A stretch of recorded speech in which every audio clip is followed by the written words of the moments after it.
my beautiful Cancers. This is going to be your bi-weekly read from November 6th through the 19th.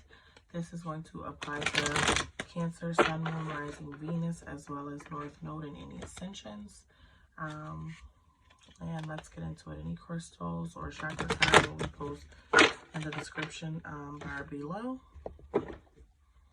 And let's see what you have going on, Cancer. 3 cards, elves. Easy. Ooh. Okay. What's at the bottom of the deck for you? The Magician. I like this card and I don't, and I'm really conflicted about it. And the reason is because the Magician being not the first, the Fool is the first, but you know, 1 as in the number 1. It's Mercury energy, and it's basically saying that they're kind of like the Fool, that you can make anything happen because all of the resources are present. Pentacle, Cups, Swords, Wand. I look at it like anything is possible. You can pull a rabbit out of a hat is what I like to say about the Magician. But also with the Magician, it's also a card where it's tricky because depending on what it comes out with, there could be an energy of you or someone around you being deceptive to your growth. So we'll get into it and clarify and see. Queen of Cups, 5 of Pentacles, and the Fool. With the Queen of Cups present, that is always an energy of nurturing, and maybe like you need some insight. You still need to kind of grow up about something is what I'm getting. I'm sorry, Cancer. And with the 5 of Pentacles, 5 of Pentacles is always looked at as a lack. It doesn't necessarily have to be a hardship. It's kind of, when you look at it, it does look like, okay, this person being left out in the cold or whatever. But in this particular card, this person seems to have faith. They're kind of almost praying and walking, and the person next to them actually has less than them. So what I'm going to say is there's someone probably with less than you, whom you are closely entangled or entwined with, and you have a lot more where you can provide probably something for this person besides walking with them. For whatever reason you choose not to, that I'm not sure. We will clarify and see if it comes out in clarification. And there's also the Fool energy. So you got the very first 2 card major arcanas in the deck. With the Fool energy, it's like taking a risk. Taking a risk, but it could also be innocent. So what I'm getting is you could be possibly playing on someone's innocence or someone playing on yours. And I think maybe you are even, hear me out, wronging someone who is innocent. With the Queen of Cups, there's like a child here. I feel like maybe for some of you, maybe not intentionally, but you could be putting a child at risk that needs nurturing and needs time and needs the growing with their parent even possibly, and you could childishly be being selfish and causing more lack, rather this is because you're dealing with the parent, with the child's parent in a manner that basically takes from the child. Interesting. Let's pull clarification.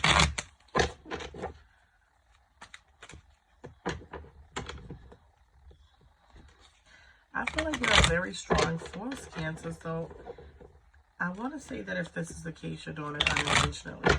Maybe you'll open your eyes to it and possibly change it, because do you really want to bring yourself the type of luck or karma that comes with this? I don't think you do. Okay, that makes sense.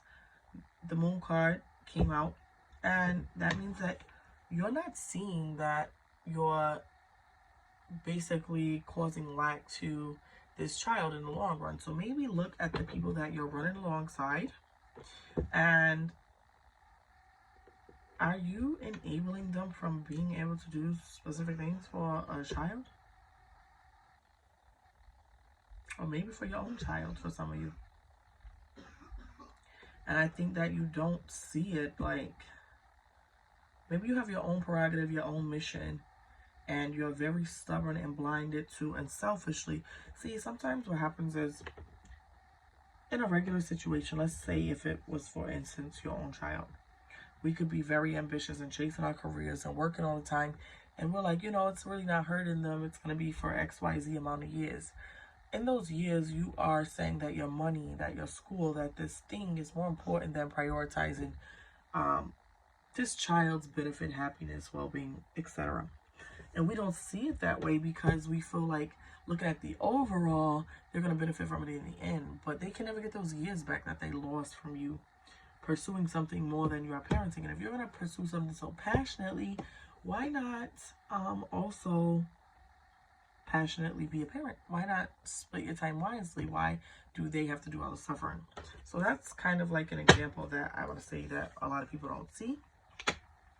So the Five of Pentacles is clarified by the Ace of Swords. And that tells me that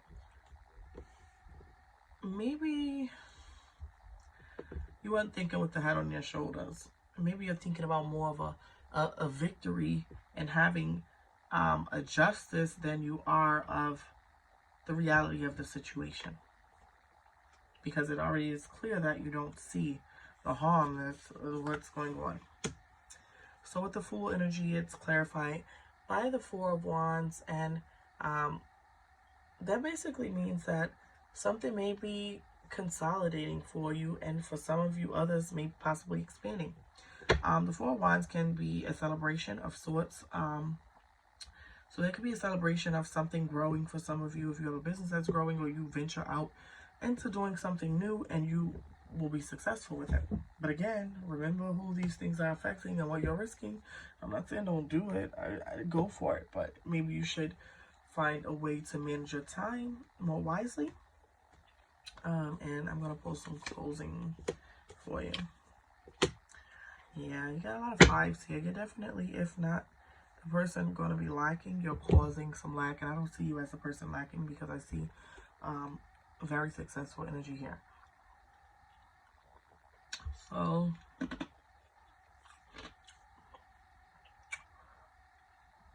Five of Wands, Five of Swords. Too many fives. Definitely a negative situation here. Way too many fives. And I think you may be causing it. You may be causing it. I'm sorry. With the Five of Wands present, it's like sometimes we can be being tested. Maybe, or maybe you feel like it's a test. Maybe you're feeling like something you're going through is a test. And if you're not actually lacking and you're prospering and you're doing well, maybe it's a test to pay attention to what you're doing to the people around you or what they're going through, and not to just be about self. Also, with the energy of the Five of Swords being present, I feel like you're defeating something or someone, or possibly in the end it may come back that you don't see that they're going to defeat you, but I more so see that you could be putting a lot of pressure on someone and putting somebody in a hard place if the message is not reversed and it's the other way around. Bottom of the clarifying deck, we have the Seven of Pentacles. Sorry. And it's like perseverance. I feel like you're one of those signs that's always kind of going to persevere. You're the first water sign that comes into the zodiac calendar, and I think with being the first, there comes a lot of protection and nourishment and other things, and for your well-being. Now, I'm not saying you don't have to learn lessons, you just don't have to learn lessons. But I think there's a lot of protection sometimes from things. And also, I should mention with this Five of Swords energy, I don't know why this is a very fruitful time of year for a lot of people. This battle, or this thing you may be defeated by, could possibly be someone possibly choosing to have a child that maybe you do not want, or dealing with a person you have children with, and it's unwanted or unwanted situation that is really going to test you. So I do want to put that out there. Let's pull some chakra cards and see what's out of alignment for you guys.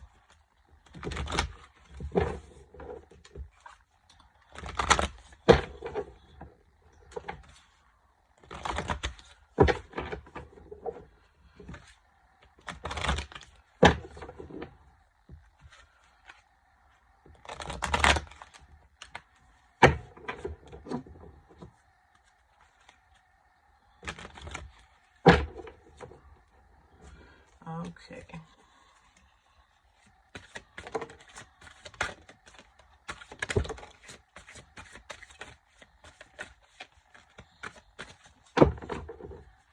Okay.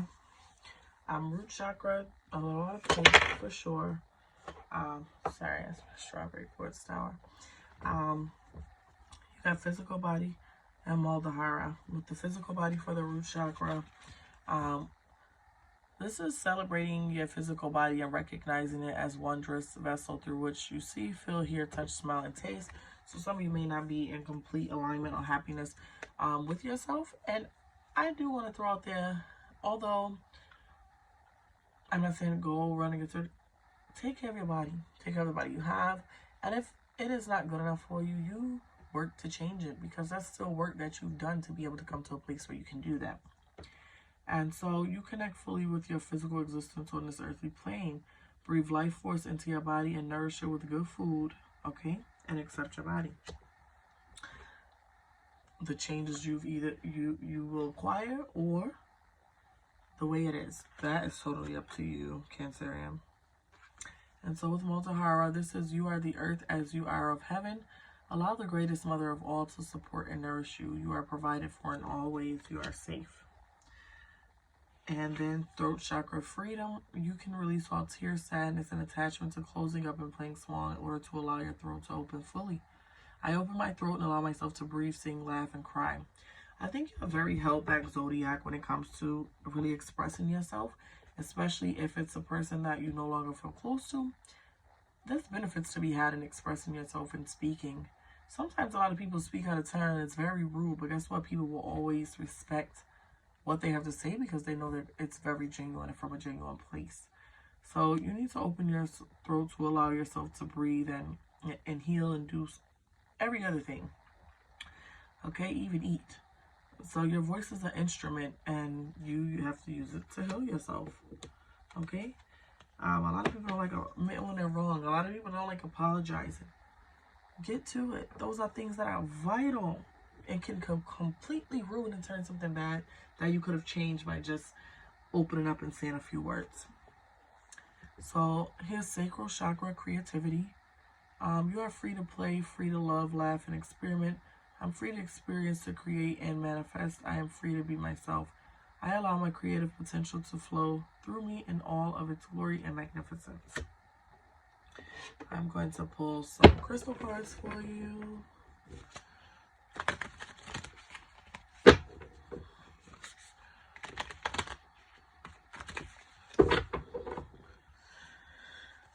Okay.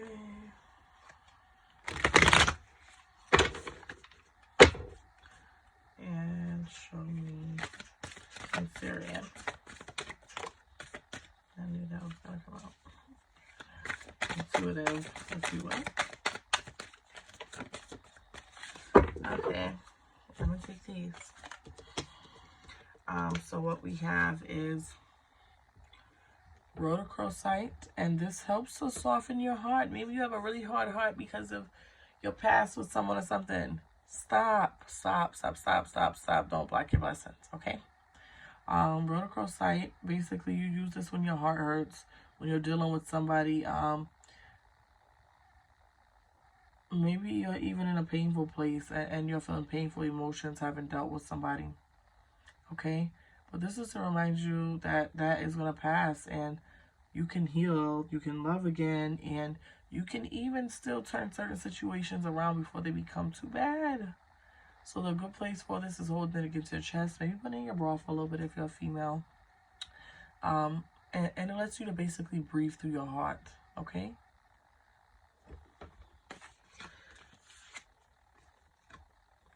Danburite. Turn on your electric lights, okay? This is a crystal for emos, goths, and things like that. However, if you want to do some elevated thinking, feeling, and dreaming, this crystal is going to be for you. It's kind of a daily crystal. It helps you to grind and to ground you at the same time. And when you're operating in lack, doesn't that sound familiar from the read? Or you're very busy all the time, or your mind is away And physics is kind of rule oriented, and basically you need somewhere to help you flip on the high beams because you kind of can't see where you're going, so to speak. And that's danburite. Thank you for tuning in. Do not forget to like, share, and subscribe. Thank you so much, my beautiful Cancerians.